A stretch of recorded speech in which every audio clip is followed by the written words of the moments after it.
Brian has been doing a Final Fantasy XIV. The story so far, he's done Shadowbringers to Endwalker.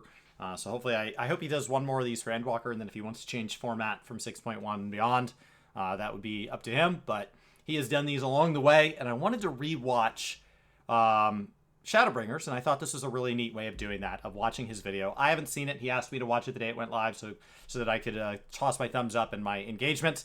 And as the dear friend and fellow co-creator on Worked Game that I am, I said, no, no, no, no, no, no.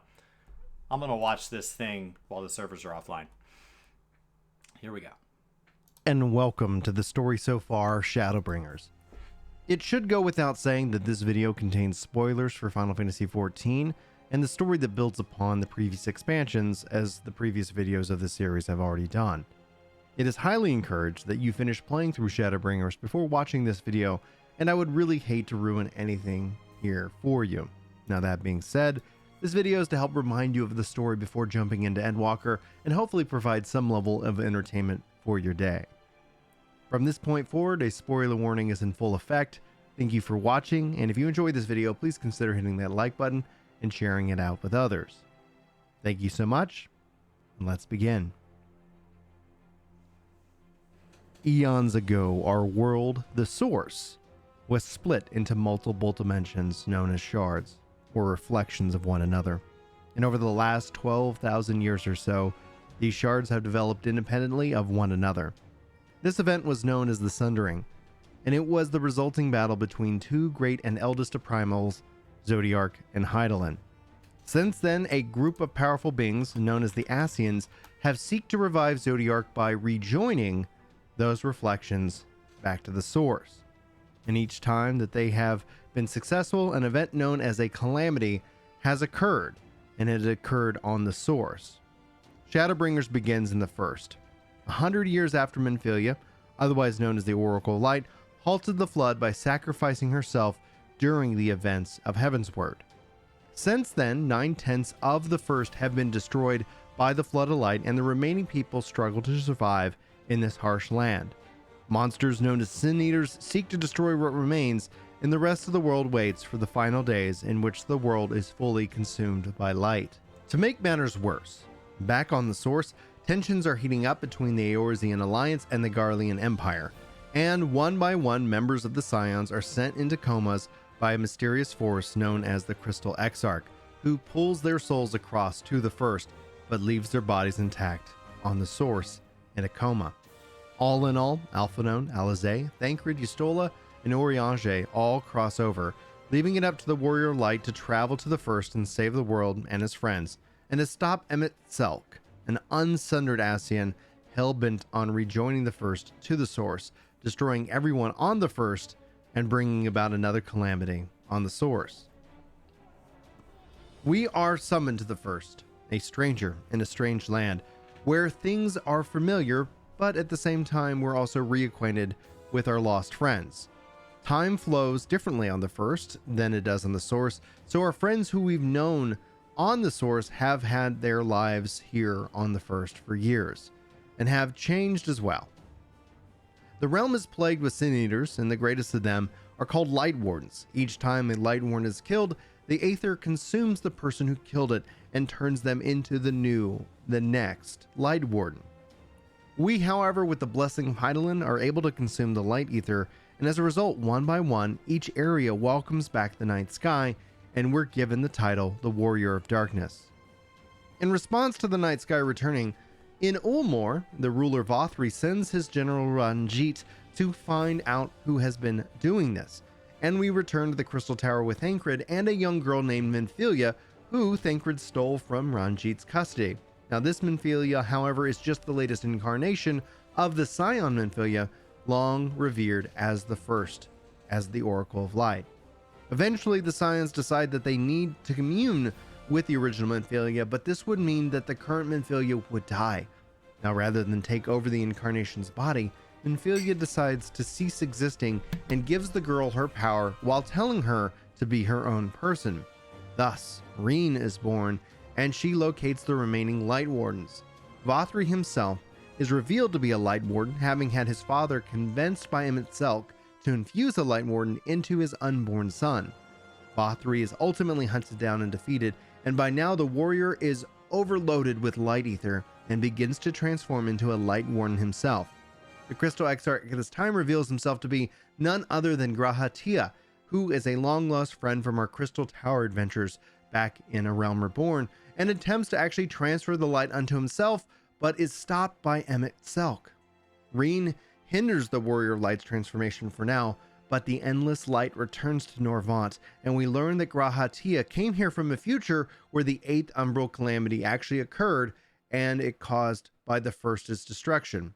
Now, with this knowledge in hand, the Warrior of Light pursues Emmett Selk for one final battle, where Ardbert actually merges with us, the Warrior of Light, to stabilize our light ether, and Emmett Selk casts aside his title and battles us under his true name, Hades. Hades is defeated and asks only one thing: to be remembered by the Warrior of Light, who agrees to this request. Meanwhile, back on the Source, Estinian and Gaius hunt down Black Rose, an etheric poison developed by the Guardian Empire used to stop the movement of aether in the body, thus killing anyone who comes in contact with it. And they're actually beaten to it by a newly resurrected Xenos. Can't believe how dense this is. Can't believe how dense this is. Who murders his father Varus to prevent him from interfering further into his rematch with the Warrior of Light. As the Warrior of Light tries to find a way to return his friends the Scions back to the Source, Elidibus, the right-robed Ascian and final remaining unsundered one, arrives on the First to start to awaken the Echo into the people on the Firsts as a fragment of their original self's power, now rather than a gift of Hydaelyn. Turns out that the legend of the Warrior Light that Elidibus actually created and used it to further increase his power through the faith of the people. Elidibus, with his plans in place, attacks the Warrior Light along with Grahatia, and together Grahatia and the Warrior Light defeat him and seal his essence in the Crystal Tower. But in the process, Grahatia fully crystallizes, and so they decide to infuse his memories into the one of the aura sites that is used to return their bodies to the Source. So all is not lost. The Warrior Light is actually able to then infuse. That scene's actually the reason that I thought he would have a more lasting consequence of his effort. It didn't have to be died, but just something, and I wonder if we'll explore that in Endwalker. Grahatia into his past self, and with his memories he fully joins as a member of the Scion.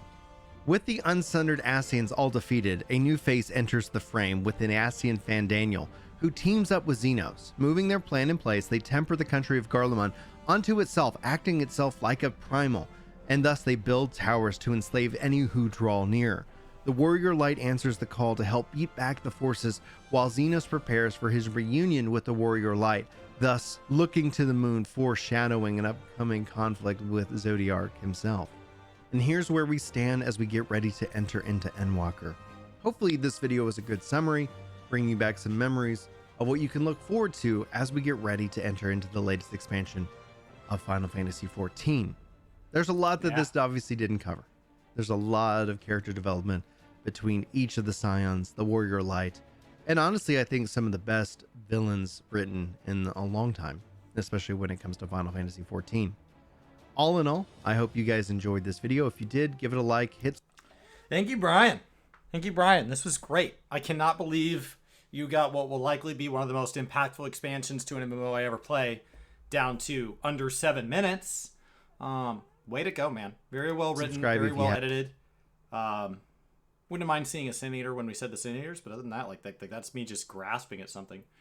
Now, we're going to immediately jump into the next post, which is where Preach, most people know him for WoW, but he plays a variety of games, always has great insight, is going to explain Final Fantasy XIV's story to I, Flynn, and this is going to hard contrast with what we just watched. I haven't seen this yet, but knowing what they did, I assume this is going to be different than what the story was in Brian's very poetic and wonderful and careful and thoughtful Shadowbringers summary.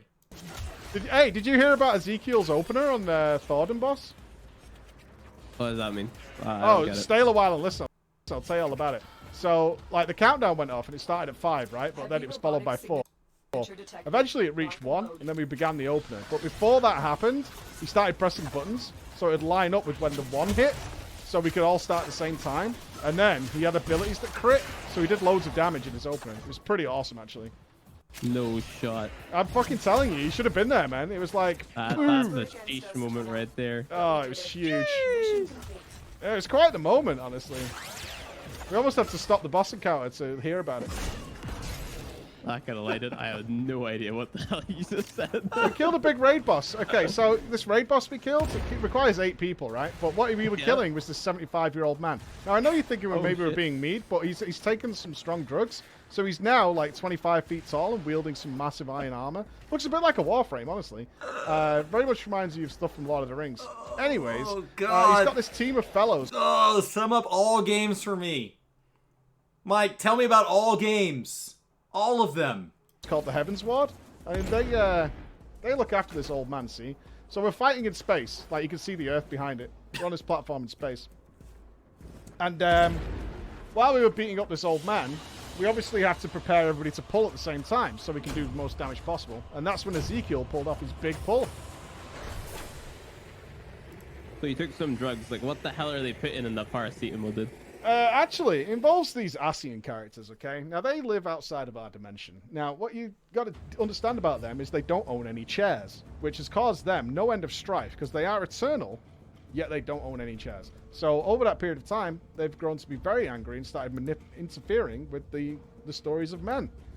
And they have a lot of power, and basically, you can't kill them either, because their ether returns. You feel me? Yeah, I get you. All right. Man, imagine how shit life would be with no chairs, man. I'd be angry too. Eternity without a chair. Eternity. Yeah. Like, can you blame them for being angry? I don't. Oh my God. What? He's confused? What's he confused by? I can't make it any simpler. I had no idea that that's why they were angry. They just want to have a seat. They just want to stay a while and listen. I'm not confused at all, dude. I followed that perfectly. 20-foot, 75-year-old man wearing giant armor. What don't you understand? Exactly. Pretty basic. He's angry because he doesn't have a chair. He took some paracetamol, and now he's like 9 million feet tall or something like that. No, you're thinking of the Asians. You're getting confused again. I'll start again. So there's this old man, okay? 75 years old. He's an archbishop, actually. Kind of a religious fella. But you know what? Following the wrong religion. And we have to correct that. But luckily his son, illegitimate son, kind of, Sir Emmerich, he's going to have a word with the dragon, and he's going to sort it out. That's Herelsfagar. Now, Herelsfagar fell in love with a girl, and a human girl. I don't know how that works. Don't ask me. Can't be having that. Dude. Yeah, I mean, this dragon was fucking this woman. I don't know what else to tell you. That's the way it went down. We'll just have to deal with it. Oh, just wait till you have a dragon that's trying to allow his human wife to love him again, so he's gonna make her like a spoon or something. This is gonna get a lot weirder before it gets normal, buddy. You're jumping chat. Yeah, it's a weird chant, but that's the way it went down, okay? That's just the nature of it. Stop dwelling on it, man.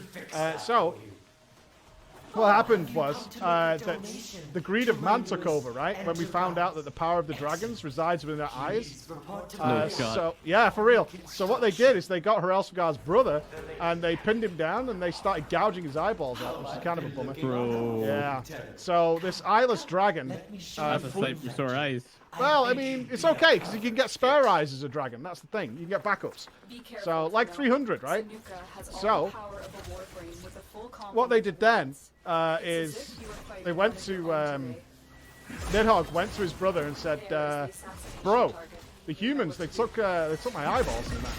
And so, can you lend me an eyeball? And so he does. He lends him an eyeball. And plunges humanity into an eternity of torment from the dragons. Anyway... That leads to the Archbishop getting a little pissy about things, you know? They won't be bothering us anymore. I had no idea it now? was this simple. What's the Archbishop's name? What? Thordan? Forden? Thordan. Like Thor Thordan. from Marvel, but din on the end. That's a sheesh. Hey, dude, brings you to tears. We just want peace between the humans and dragons, you know? Is that Final Fantasy or is that or the Warcraft? That's Final Fantasy. Ha! No one would ever fuck a dragon in World of Warcraft. It's a grown-ups game. It's a grown-up game. Oh my god. That's the problem with WoW. We don't have anybody having relations with dragons. You know? What do you think, chat? Should I play Final Fantasy? Oh, you should. Honestly, maybe I didn't tell it so well, but it's critically acclaimed and it's free. That bit with the dragons, it's free? Yeah, No shot. it's really good. It's one of the best RPG stories ever told. What just happened? Chat was immediately sounding off about Jaina. There it is. That's everything you need to know about Shadowbringers and about everything before Shadowbringers. Nailed it. You guys are all set. So, there's your lore prep for Endwalker. There's an angry old guy. Some people are kissing dragons, borrowing eyeballs, and this is a very poetic story. So I think we nailed it. I think this pretty much sums everything up. We're all fully prepared. Jesse Cox can rest.